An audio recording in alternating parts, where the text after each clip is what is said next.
Welcome to red TV. నేను మీ తేజ. ప్రస్తుతం మనతో పాటు సీనియర్ జర్నలిస్ట్ భరద్వాజ్ గారు. నమస్తే సార్. నమస్తే. సో రీసెంట్ గా విజయవాడలో జరిగిన పిక్కి సమావేశంలో ముఖ్యమంత్రి చంద్రబాబు నాయుడు గారు 500 నోట్లు రద్దు చేయాలని చెప్పేసి అన్నారు. అలాగే వైసీపీ పార్టీని మళ్ళీ వచ్చే ఎన్నికల్లో రానివ్వం, మీరు పెట్టుబడులు పెట్టాలంటూ కూడా వారిని కోరినట్టు కూడా నిన్న అదంతా కూడా ఆయన మాట్లాడడం జరిగింది. సో దానిపైన మీ అభిప్రాయం ఏంటి? అంటే గతంలో 2014లో ఒక అనుభవం ఉంది ప్రపంచానికి. ఆయన అంటే కొంతకాలం ఎన్డీఏతో ట్రావెల్ అయ్యి తర్వాత డీవియేట్ అయ్యి ఆయన ఎన్డీఏ మీద యుద్ధ ప్రకటన చేసి ఆ తర్వాత జరిగినటువంటి ఎన్నికల్లో వైఫల్యం చెంది 2019లో అధికారం కోల్పోయాడు ఆయన. కాబట్టి అలాంటి పొరపాటు ఈసారి చేయను అని చెప్పడం అంటే నేను ఎన్డీఏ నుంచి ఇప్పట్లో వైదొలగాలని అనుకోవడం లేదు అని చెప్పాడు.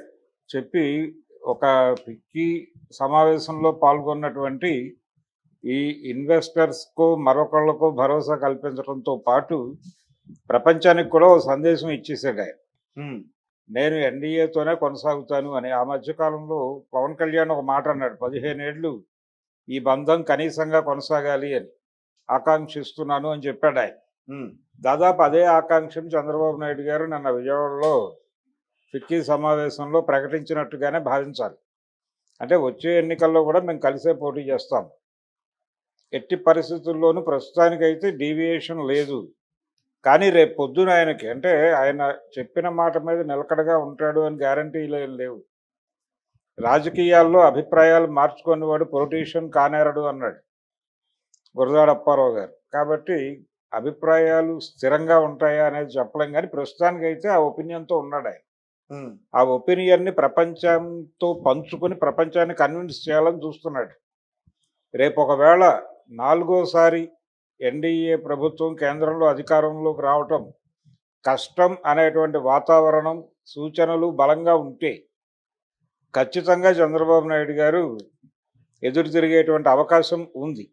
అంటే ఇప్పుడు ఆయన మీద గతంలో అంటే 2014లో ఆయన దూకుడుగా నిర్ణయాలు తీసుకోవడానికి ఇప్పుడు ఇంత నెమ్మదిగా ఉండటానికి స్థిరంగా ఉండటానికి కారణం ఏంటంటే ఈ రోజున ఆయన బాధ్యత కేవలం ఆంధ్రప్రదేశ్ లేకపోతే ఆంధ్రప్రదేశ్ ప్రజలు మాత్రమే కాదు, ఆయన కుటుంబము పార్టీ కూడా ఆ రెండిటి కొనసాగింపు గురించి ఆలోచించాల్సినటువంటి ఒక బాధ్యత ఆయన మీద పడింది.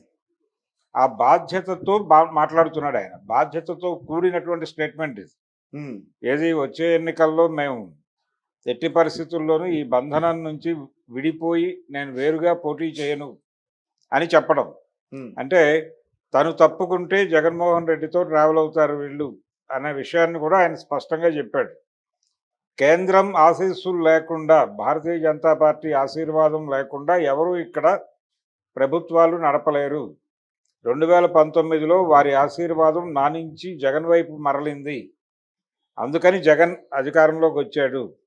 ఈసారి నేను అలాంటి తప్పు చేయను, వీరి ఆశీర్వాదానికి వీరి కృపకి బంధీనై ఉండడానికి ప్రయత్నం చేస్తాను అని చెప్పి ఆయన చెప్తున్నాడు. అంటే ఆయన తెలుగుదేశం పార్టీ ఆవిర్భావంలోనే తెలుగువాడి ఆత్మగౌరవం నినాదం ముడిపడి ఉంది. తెలుగువాడి ఆత్మగౌరవం ఢిల్లీ నడివీధుల్లో అమ్మేస్తున్నారు అనే నినాదంతో ఎన్టీ రామారావు గారు తెలుగుదేశం పార్టీని ప్రారంభించాడు. ఇప్పుడు చంద్రబాబు నాయుడు గారు నిన్న ఫిక్కీలో మాట్లాడిన స్టేట్మెంట్తో చాలా స్పష్టంగా తెలుగువాడి ఆత్మగౌరవాన్ని ఢిల్లీ నడివీధుల్లో అమ్మేస్తానని హామీ ఇచ్చాడు. ఆ మేరకు ప్రస్తుతం తెలుగు రాజకీయాలు టోటల్గా భారతీయ జనతా పార్టీ కంట్రోల్లో ఉన్నాయి. కంట్రోల్ ఇంకా నడుస్తోంది, ఇంకా నడుస్తుంది కూడా అనేటువంటి భరోసా కల్పించాడు ఆయన నిన్న. ప్రస్తుతం అంటే అక్కడ ప్రధానంగా 3 ప్రాంతీయ పార్టీలు ఉన్నాయి. వైఎస్ఆర్సీపీ ప్రాంతీయ పార్టీ, తెలుగుదేశం అనే ప్రాంతీయ పార్టీ, జనసేన అనే ప్రాంతీయ పార్టీ. ఈ 3 ప్రాంతీయ పార్టీలు కూడా భారతీయ జనతా పార్టీ కంట్రోల్లో ఉండటం అనేది గొప్ప కామెడీ. ఆంధ్రప్రదేశ్ రాజకీయ చరిత్రలో 3 ప్రాంతీయ పార్టీలు ప్రాంతీయ ప్రజల అంటే ఆ ప్రాంతపు ప్రజల ఆకాంక్షలు, ఆ ప్రాంతపు ప్రజల కోరికల మేరకు పనిచేయటం లేదు, వాళ్ళ కళలు సాకారం చేయటం కోసం పనిచేయటం లేదు, ఢిల్లీ కళలు నెరవేర్చడం కోసం పనిచేస్తున్నాయి. 3 ఎవరూ తక్కువ కాదు. జగన్మోహన్ రెడ్డి, చంద్రబాబు నాయుడు వాళ్ళల్లో వాళ్ళు కలహించుకుంటారు కానీ ఢిల్లీ విషయంలో ఇద్దరు ఒకటే. ఉమ్, నేను స్వయంగా నా కళ్ళతో నేను చూశాను, నా చెవులతో విన్నాను అది. కాబట్టి వాళ్ళు ఢిల్లీ విషయంలో ఒకటే. పర్సనల్ లెవెల్‌లో ఇద్దరు ఘర్షణ పడుతూ ఉంటారు గానీ, ఉమ్, అంటే చంద్రబాబు నాయుడిని కంట్రోల్ చేయటానికి వైఎస్ఆర్‌సీపీ అనేది లైవ్‌లో ఉండాలి అనేది బీజేపీ యుద్ధ వ్యూహంలో భాగం. చంద్రబాబు నాయుడు అనే పేపరు ఎగరకుండా ఉండటానికి పేపర్ వెయిట్‌గా జగన్మోహన్ రెడ్డి అనేటువంటి ఒక వ్యక్తి, ఆయన పార్టీ వైఎస్ఆర్‌సీపీ ఉండాలి అని భారతీయ జనతా పార్టీ అనుకుంటోంది కాబట్టే వైఎస్ఆర్‌సీపీ ఉంది. లేకపోతే ఎప్పుడో తీసేవాళ్ళు దాన్ని. ఉమ్, అవసరం లేదు అనుకుంటే. రేపొద్దున చంద్రబాబుతో కష్టం అనుకుంటే పవన్ కళ్యాణ్‌ని రైజ్ చేసి అక్కడ వెలిగించగల సమర్థత కూడా వారికి ఉంది. ఆ ఆశతోనే పవన్ కళ్యాణ్ వాళ్ళతో ట్రావెల్ అవుతున్నాడు. చిరంజీవిని, పవన్ కళ్యాణ్‌ని మొన్న ప్రమాణ స్వీకారం రోజు లాస్ట్ ఇయర్ చంద్రబాబు నాయుడు ప్రమాణ స్వీకారం రోజు నరేంద్ర మోడీ గారు పక్కకి తీసుకెళ్ళి ఉమ్, వాళ్ళిద్దరి చేతులు ఎత్తి ప్రజలకు అభివాదం చేయటం వెనకాల వ్యూహం ఇదే. కాబట్టి తన వినమ్రతని పిక్కీ వేదికగా చంద్రబాబు నాయుడు గారు కేంద్ర ప్రభుత్వానికి నివేదించుకున్నాడు. నేను అనుకోగానే ఉన్నాను, నా వెన్నుపూస వంగే ఉంది, ప్లీజ్ కన్సిడర్ మీ అన్న టోన్లో వారికి అంటే ప్రజలకి భరోసా కల్పిస్తున్నాను అనే నెపంతో కేంద్ర ప్రభుత్వానికి తన వినమ్రతని చాటుకున్నాడు ఆయన. అది పక్కన పెట్టేస్తే మిగిలిన ఉపన్యాసం అంతా కూడా అంటే జగన్మోహన్ రెడ్డిని ఎట్టి పరిస్థితుల్లోనూ రానివ్వను అంటే అదే ఆ పరిస్థితి తీసుకురాను, నేను నా పేపర్ ఎగరదు ఉమ్, కాబట్టి పేపర్ వైట్ తీసుకొచ్చే అవకాశం వాళ్ళకి ఇవ్వను అని చెప్పడమే.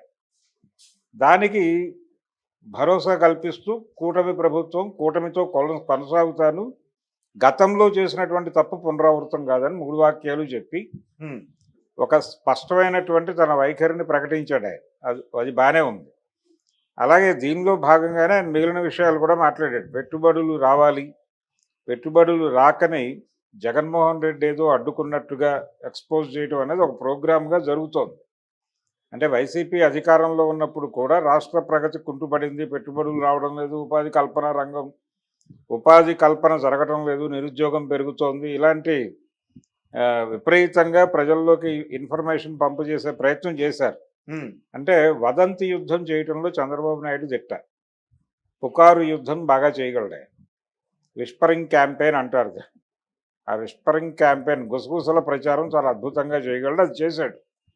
ఇప్పటికీ అదే గుసగుసల ప్రచారం కొనసాగిస్తున్నాడు ఆయన.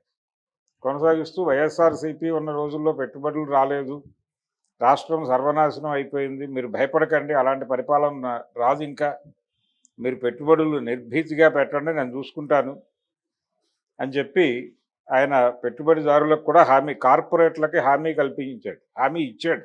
ఉమ్, ఈ హామీ ఇవ్వటం ఆచరణాత్మకంగా ఆయన అమరావతిలో మొన్న సెకండ్ ఫేజ్లో 40,000 ఎకరాలు ప్రజల నుంచి స్వచ్ఛందంగా ఇచ్చేయండి అని కోరాడు. ఇస్తే దానికి ఒక డెవలప్మెంటల్ అగ్రిమెంట్ ప్రభుత్వం చేసుకుని ఆ భూమిలో కొంత భాగాన్ని వీళ్ళకిచ్చి కొంత మిగిలిన మేజర్ షేర్ని కార్పొరేట్లకు అప్పచెప్పేస్తుంది. ఉమ్, ఇలా ప్రజల భూముల్ని కార్పొరేట్లకి పందారం చేయడానికి నేను సిద్ధంగా ఉన్నాను, మీరు హ్యాపీగా వచ్చేయండి అంటే ఇప్పుడు ఆయన అభివృద్ధి నమూనాగా తెలుగుదేశం పార్టీని చూపించాలనుకుంటున్నాడు. ఆ చూపించడం కోసం ఇప్పటికే సేకరించినటువంటి 35,000 ఎకరాలు, ఇప్పుడు కొత్తగా సేకరించినటువంటి 40,000 ఎకరాలు, వీటన్నిటిలోనూ మెజారిటీ ఫ్యాక్టరీలు ఇవి తీసుకొచ్చేసి పెట్టేసి ఉమ్, వాటిని చూపించి ఇంత సాధించాను నేను అని చెప్పి వచ్చే ఎన్నికల్లో తనని తాను ప్రొజెక్ట్ చేసుకోవడానికి అమరావతిలో అభివృద్ధిని చూపించాలనుకుంటున్నాడు. ఉమ్, అదే ప్రధానంగా ఆయన ఫిక్కీ ఉపన్యాసం అంతా అదే. మీరు వచ్చి నిర్భీతిగా ముందు మొదలు పెట్టండి, తర్వాత ఏం జరుగుతుంది అనేది వేరే గొడవ. ఇప్పుడు అక్కడ భూములు కోల్పోయినటువంటి ప్రజలకు న్యాయం జరుగుతుందా లేదా ఉమ్, అవన్నీ సెకండరీ. అంటే ఈ వ్యవహారం కింద అక్కడ నిర్వాసితులు అయ్యేవాళ్ళు చాలామంది ఉంటారు. ఈ నిర్వాసితులకి ఏ మేరకు ప్రభుత్వం భరోసా కల్పిస్తుంది, వాళ్ళకి ఏ మేరకు పునరావాసం కల్పిస్తుంది ఉమ్, అనే దానిలో గ్యారంటీలు ఉండవు. కొంత మేరకు కల్పిస్తారు, కొంతమంది ఆ వచ్చినటువంటి కాంపన్సేషన్ చాలక అది ఖర్చు అయిపోయి బికారులుగా మారుతారు, రోడ్ల మీద భిక్షగాళ్ళుగా మారుతారు. విజయవాడ నగరంలోనూ హైదరాబాద్ నగరంలోనూ రైల్వే స్టేషన్ల దగ్గర ముష్టెత్తుకుంటూ బతుకుతారు. ఉమ్, ఇదంతా వేరే గొడవ. ముందైతే అభివృద్ధి అనేది చాలా ఉగ్రవాదానికంటే ప్రమాదకరమైన పదంగా మారింది. ఈ అభివృద్ధి పేరుతో ఎక్కడైనా ఇళ్ళు పీకేయచ్చు, ఏదైనా చేయొచ్చు అనే పరిస్థితికి ప్రభుత్వాలు వెళ్ళిపోయినాయి. ఉమ్, ఉపాధి కల్పన అనేది కూడా ఉగ్రవాదానికి మించినటువంటి నినాదమే. అంటే ఉపాధి కల్పిస్తామనే పేరుతో వాళ్ళ మౌలికంగా వాళ్ళు వాళ్ళు జీవిస్తున్నటువంటి అంటే బ్రతుకు భయం లేకుండా జీవిస్తున్నటువంటి వాళ్ళ జీవితాల్లోకి బ్రతుకు భయాన్ని ప్రవేశపెడుతున్నారు. అంటే వాళ్ళ అప్పటి వరకు వాళ్ళు జీవిస్తున్నటువంటి ఇల్లు ఉండదు, వాళ్ళు దున్ని బతుకుతున్నటువంటి పొలం ఉండదు, అన్నీ మాయమైపోతాయి.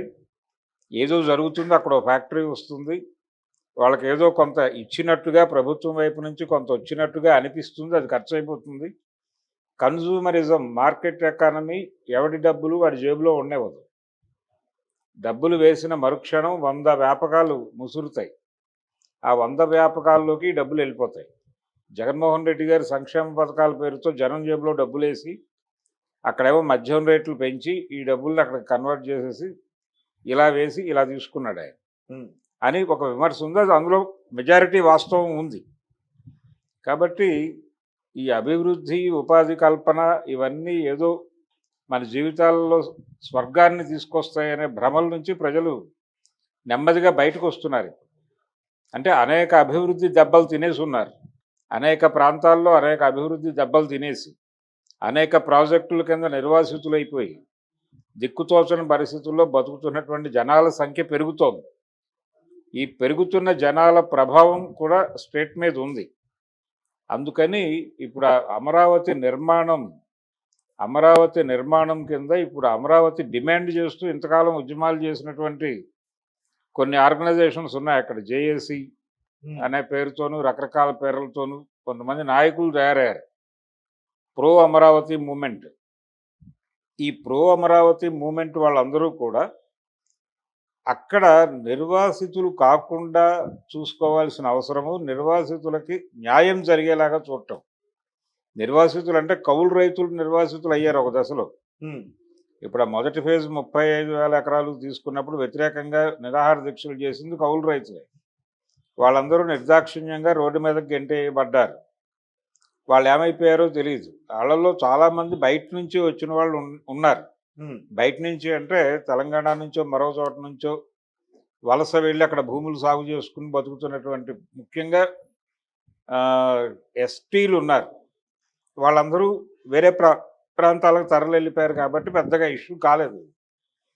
ఆ తర్వాత రైతులు స్వచ్ఛందంగా భూములు అప్పచెప్పేశారు ప్రభుత్వాలకి, అయిపోయింది ఆ ఫేజ్.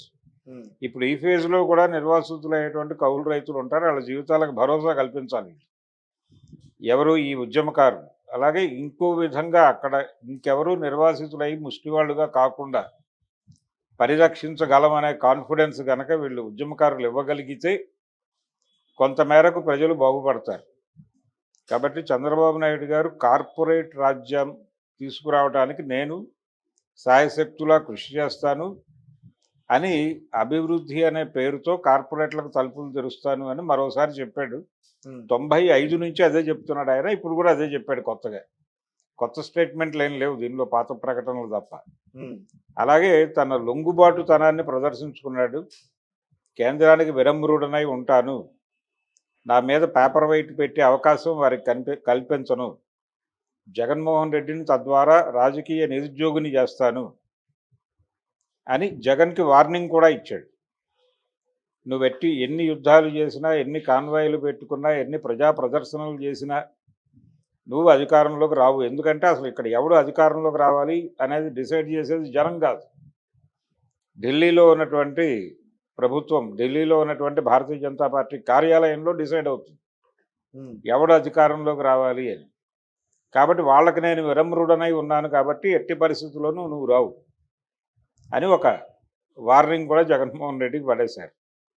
ఇలా ఆయన తన లొంగుబాటుని, తన పాత పద్ధతి అయినటువంటి అభివృద్ధి నమూనా అనే పేరుతోనూ, అలాగే ప్రతిదీ నేనే నిర్మించాను అని చెప్పుకోవడం ఆయనకు అలవాటు. అందులో భాగంగానే ఒక అద్భుతమైన నగరాన్ని నిర్మించబోతున్నాను, అమరావతి నభూతో నభవిష్యతి అన్నాడు. ఆయన గతంలో 35 సంవత్సరాలు పడుతుంది అమరావతి కంప్లీట్ కావడానికి అని చెప్పుకున్నాడు. మరి ఆ ప్రకటన అంటే 35 సంవత్సరాల పాటు తెలుగుదేశాన్ని ఎన్నుకుంటే మాత్రమే అమరావతి పూర్తవుతుంది, కానీ మధ్యలో మీరు ఎవరెవరినో గెలిపిస్తే అవదు అని కూడా ఉంది అందులో. నిబిడీకృతమైనటువంటి ఒక వార్నింగ్ జనాలకు కూడా. ఓకే. కాబట్టి ఇప్పుడు జనాలతో ప్రమేయం లేని రాజకీయం నడుస్తోంది కాబట్టి జనాన్ని నమ్ముకోవడం కన్నా కూడా ఢిల్లీని నమ్ముకోవడం మంచిది అనే అభిప్రాయానికి వచ్చాడు ఆయన. ఇంతకుముందు జనాన్ని నమ్ముకుని కొంచెం 2-3 గేమ్స్ ఆడి ఎన్డీఏ నుంచి డీవియేట్ అయి దెబ్బతిన్నాడు ఆయన. ఆ అనుభవ సారం కనిపించింది నిన్న ఫిక్కీ సమావేశంలో ఆయన మాట్లాడిన మాటల్లో. ఉమ్, ఆయన చాలా స్పష్టంగా నేను లొంగి వంగి ఉంటానని చెప్పడం వెనకాల అధికారం ప్రజలు ఇవ్వరు, ఢిల్లీ ఇస్తుంది అని చెప్పి ప్రపంచానికి చెప్పాడు. ఆ నమ్మకంతో ఉన్నాడు. భారతీయ జనతా పార్టీని ఆనందపరిచే ప్రసంగం అది.